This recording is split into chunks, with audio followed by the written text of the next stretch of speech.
First কিভাবে বের করে আচ্ছা ফলোটা দেখবো। ফলোটা দেখার ফলোর রুলস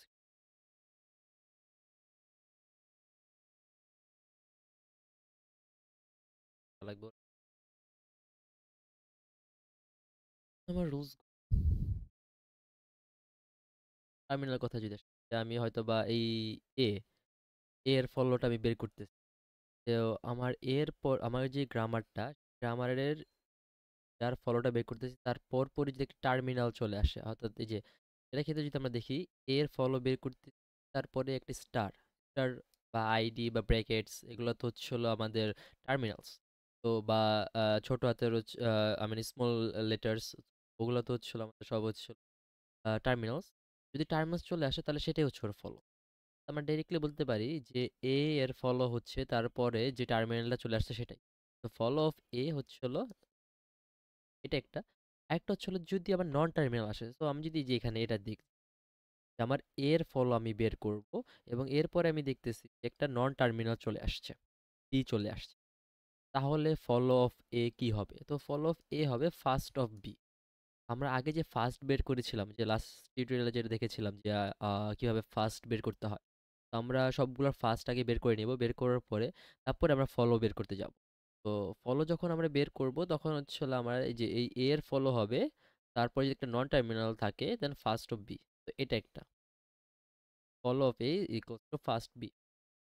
আর এরপরে যদি কথা হচ্ছে যদি কিছু না থাকে, তো আমরা যদি যে এরকম যদি চিন্তা করি যে আমার এর পরে, এই এর পরে কিন্তু আমার কিছু নাই, না টার্মিনাল না নন টার্মিনাল, কিছুই নেই। তখন এটা হচ্ছে হলো তার প্রোডাকশন হেড, রুল হেড যে থাকে তাকে হচ্ছে হলো ফলো করে করে ফলো করে। তো ফলো অফ এ হবে ফলো অফ এস। সো একমাত্র যখন এর পরে কিছু না থাকবে বা হয়তো বা এপসাইলন থাকবে, সো যখন কিছু না থাকবে তখন এটা ওকে ফলো করবে। এই জিনিসটা মনে রাখতে হবে, একমাত্র প্রোডাকশন হেডকেই ফলো করে, বাকি আর কোনোটাতে কিন্তু ফলো করে না। ঠিক আছে? একমাত্র প্রোডাকশন হেডই ফলো করে। এখানে একটা কন্ডিশন যেটা হচ্ছে কাইন্ড অফ এরকম যে হোয়াট ইফ আমার হচ্ছে হলো কোনোটাতে এপসাইলন চলে আসে, কারণ আমার ফলোতে ফলো নেভার কন্টেন্স এপসাইলন।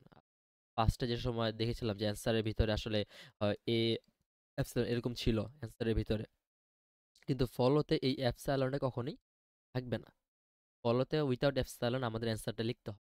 তো এপসাইলনকে কিভাবে সরাবো সেই জিনিসটা এর জন্য আমরা যদি দেখি যে এই যে এইখানে যে আমরা ফার্স্ট ধর আমরা এটা ডামি হিসেবে যদি একটু চিন্তা করি যে আমাদের কাছে এটা একটা গ্রামার আছে, এবং এর ফার্স্ট হচ্ছিল বি এর ফার্স্ট হচ্ছে এপসাইলন, এস এর ফার্স্ট হচ্ছিল আমার ডলার। ইউজুয়ালি আমাদের যেটা শুরু হয়, যে প্রোডাকশন হেড দিয়ে শুরু হয় তার ফলো হয় হচ্ছিল ডলার।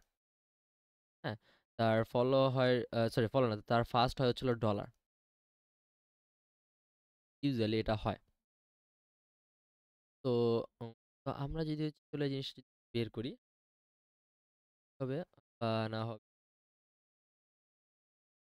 এটা ক্ষেত্রে আমাদের এই যে এই এ বি সি থেকে আমাদের হচ্ছে ফলোটা বের করতে হবে।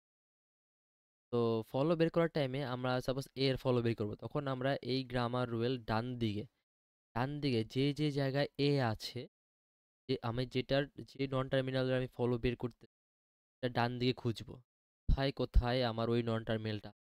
ফর ফর এক্সাম্পল আমি এ এর ফলো বের করতেছি, এর ফলোটা বের করব। তো আমি ডান দিয়ে খুঁজবো কোন রুলের ভিতরে এ আছে, এই রুলের ভিতরে এ আছে, আর কোন রুলের ভিতরে কি আছে, আমি বাম দিকে না, বামে না, ডানে, অনলি ডানে। ডানে কিন্তু আর কোথাও কিন্তু এ নাই, অনলি এ লাইনটা বাদে। তো আমরা অনলি এই রুলটাকে নেব ফলো অফ এ বের করার জন্য। তো ফলো অফ এ ওকে, তো ফলো অফ এ, ওর পরে একটা নন টার্মিনাল আছে, এই রুলস অনুযায়ী এফসেলন হওয়ার কথা, তাই না? তো ফার্স্ট অফ বি হওয়ার কথা, সো ফার্স্ট অফ বি আমরা দেখতেছি যে এফসাইলন, এটা একটা ডামি, ডামি ধরে নিছি, তাই এখান থেকে এফসাইলনই হবে, এফসাইলন। এখন কথা হচ্ছে হলো ফলোতে তো এফসাইলন বসে না, তাহলে ফলোতে যেহেতু এফসাইলন বসে না, সো অ্যাগেইন আমরা যেমন ফার্স্টে রুলের ভিতরে এফসাইলন বসাই দিতাম, এখানেও রুলের ভিতরে এফসাইলনটা বসাই দিলে তাহলে কি থাকতেছে এসি। দেন অ্যাগেইন তাহলে কি হবে, এরপরে একটা নন টার্মিনাল আসতেছে, সো অ্যাগেইন তার ফার্স্ট।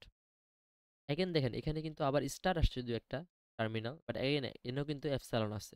এগেন আমরা এপসাইলন বসাবো এন্ড এ, এরপরে কিছু নাই। তো কি হবে, প্রোডাকশন হেডকে ফলো করবে, কাইন্ডা এরকম। যদি একটা এক্সাম্পল যদি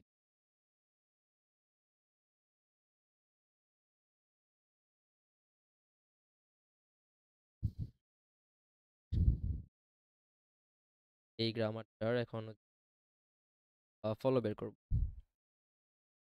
আমরা হচ্ছে হলো এই গ্রামারটার ফলোটা বের করব।